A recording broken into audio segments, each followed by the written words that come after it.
Hello and welcome to GraphoPlex demo. In this video, we will walk through the supported commands of the system. Firstly, we will run Python client to open the interactive shell. Now, we are ready to send commands to the server. GraphoPlex enables user to create multiple databases. A new database could be easily created by specifying its name.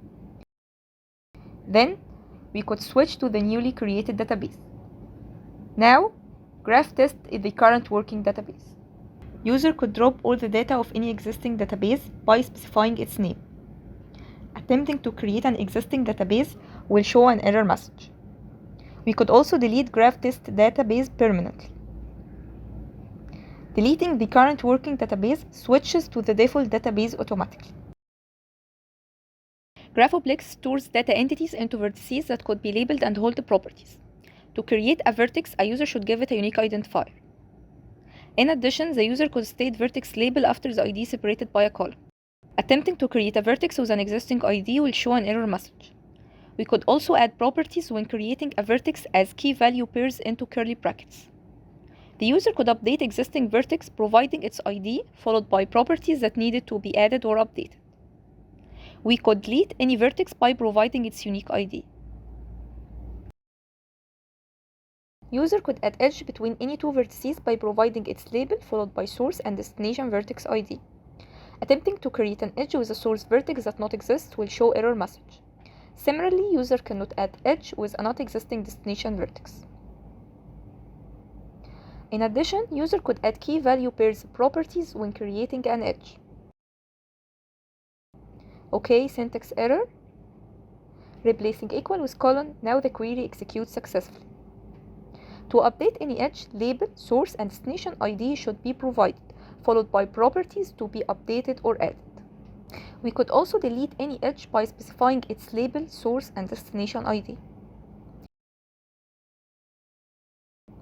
User could create an index on any vertex property field by providing the field name.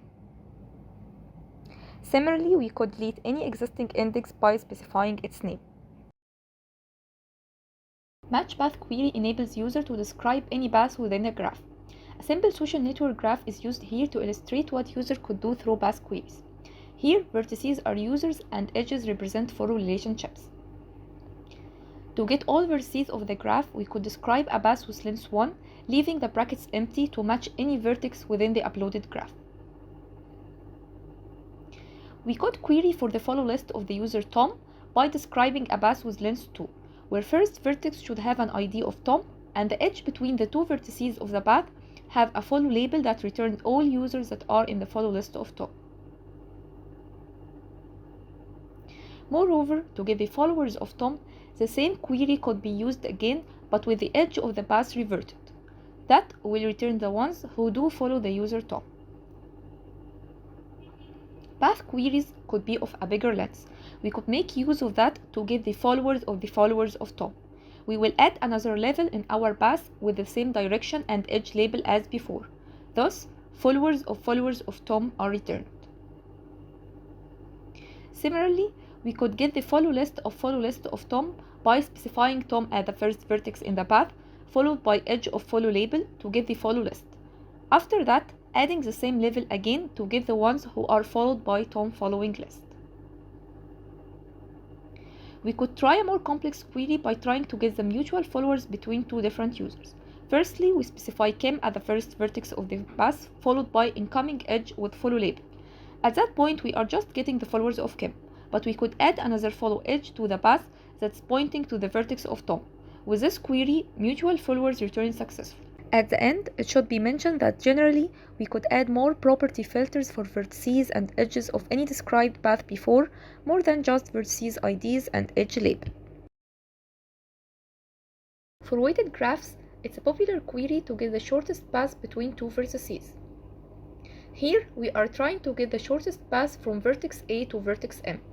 When writing this query, we should specify which property of the edges is representing the cost in our uploaded graph. After that, edges that represent the shortest path are returned successfully. Here we have reached the end of the demo. Thank you for watching.